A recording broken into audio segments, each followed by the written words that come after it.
When you think of adorable animals, giant pandas top the list, and for good reason. Pandas spend most of their day happily munching bamboo, up to 40 pounds of it. That's like eating 200 bowls of salad every single day. And baby pandas? They're born pink, blind, and tiny, about the size of a stick of butter.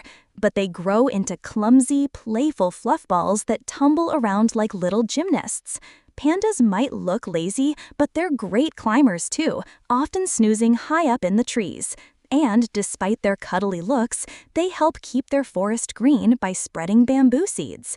So the next time you see a panda rolling, climbing, or chomping bamboo, remember, they're doing their part to make the world a better and cuter place.